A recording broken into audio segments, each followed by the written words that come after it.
से ये प्रमाणित किया कि पूर्ण परमात्मा ने इस सृष्टि को 6 दिन में रचा और 7वें दिन तख्त पर जा विराजा।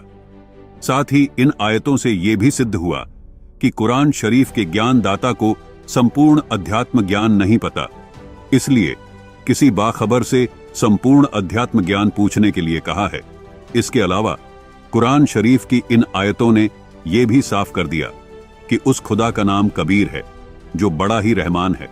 दर्शकों, श्रीमान मॉर्गन फ्रीमैन ने जो कहा है कि संसार में अरबों मानव है और ये मानना मुश्किल है कि ये सब एक स्त्री पुरुष से जन्मे हैं, परंतु यह सही है। हमारी धरती पर इंसान अरबों की तादाद में है। ये यकीन करना मुश्किल है कि हम एक आदमी और एक औरत से जन्मे हैं, मगर ऐसा है। श्रीमान मॉर्गन फ्रीमैन का संकेत पवित्र बाइबल की ओर है। पवित्र बाइबल के प्रथम अध्याय जेनेसिस अर्थात सृष्टि रचना में लिखा है कि परमात्मा ने सर्वप्रथम बाबा आदम बनाए, फिर उसकी हड्डी निकालकर उसकी पत्नी हव्वा बनाई। दर्शकों, बाबा आदम के विषय में जैन धर्म का मानना है कि श्री ऋषभ देव जी, जो जैन धर्म के प्रवर्तक थे, जो प्रथम तीर्थंकर माने जाते हैं, वो मृत्यु के बाद बाबा आदम के रूप में जन्मे थे। प्रमाण के लिए देखिए ये पुस्तक आओ जैन धर्म को जाने। इसके पृष्ठ 154 पर लिखा है कि इस्लाम धर्म में भगवान आदिनाथ को क्या माना गया है। उत्तर है बाबा आदम। दर्शकों, आपको बता दें कि जैन धर्म के प्रथम तीर्थंकर ऋषभ देव जी को आदिनाथ भी कहते हैं, जिनका जन्म बाबा आदम के रूप में हुआ। दर्शकों, बाबा आदम जी को यहूदी धर्म, मुस्लिम धर्म तथा ईसाई धर्म में प्रथम पुरुष माना जाता है। श्रीमान मॉर्गन फ्रीमैन जी की खोज अधूरी ही रही, क्योंकि वो बाबा आदम व हव्वा को सभी मानव को जन्म देने वाला मान बैठे। लेकिन इसमें मॉर्गन फ्रीमैन जी की कोई गलती नहीं है, क्योंकि काल ब्रह्म यानी शैतान ने सभी को उलझा रखा है। ये शैतान अपने तीनों पुत्रों ब्रह्मा, विष्णु, महेश से सभी जीवों को उनके कर्मानुसार दंड व फल देता है और उन्हें सच्चाई का कभी पता नहीं लगने देता।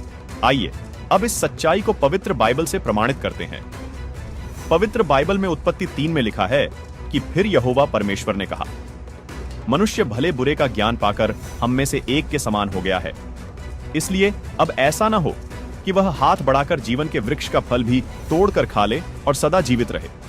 इससे स्पष्ट हो जाता है कि एक से ज्यादा प्रभु हैं। फिर आगे बाइबल उत्पत्ति 18 में भी लिखा है कि अब्राहम मामरे के बांजों के बीच कड़ी धूप के समय तंबू के द्वार पर बैठा था। तब यहोवा ने उसे दर्शन दिए। उसने आंख उठाकर देखा तो 3 पुरुष उसके सामने खड़े थे।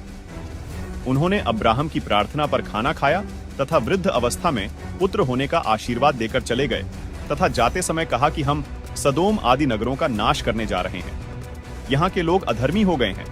अब्राहम ने पूछा, क्या आप अधर्मियों के साथ धर्मियों को भी मार डालोगे? प्रभु ने कहा कि यदि 50 व्यक्ति भी धर्मी होंगे तो भी हम उस नगरी का नाश नहीं करेंगे।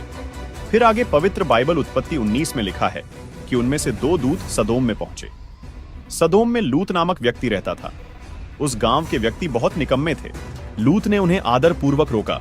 गांव वालों ने उन फरिश्तों को आम व्यक्ति जानकर उनके साथ कुकर्म यानी नर से नर बलात्कार करने के लिए बाहर निकलने को कहा, परंतु लूत ने कहा कि ये मेरे अतिथि हैं, मैं इन्हें आपको नहीं दे सकता। मेरी 2 लड़कियां हैं, आप लोग उनको ले लो। इस बात से प्रसन्न होकर फरिश्तों ने सभी निकम्मे व्यक्तियों को अंधा कर दिया तथा लूत को उसके परिवार सहित उस गांव से निकालकर पूरे गांव को नष्ट कर दिया। दर्शकों, बाइबल से भी सिद्ध हुआ कि 3 देवता हैं जो ब्रह्मा, विष्णु, महेश हैं। पूर्व जन्मों की भक्ति के आधार पर ये साधक को दर्शन देते हैं। बाबा आदम पूर्व जन्मों में इन्हीं के साधक रहे थे। ये तीनों देव सभी को ब्रह्म के आदेश से किए कर्म का फल देते हैं। तीनों अपने अपने साधक को दर्शन देते हैं। यदि कोई तीनों का साधक है तो तीनों एक साथ भी दर्शन देते हैं। यदि कोई 2 का साधक है तो 2 भी दर्शन देते हैं।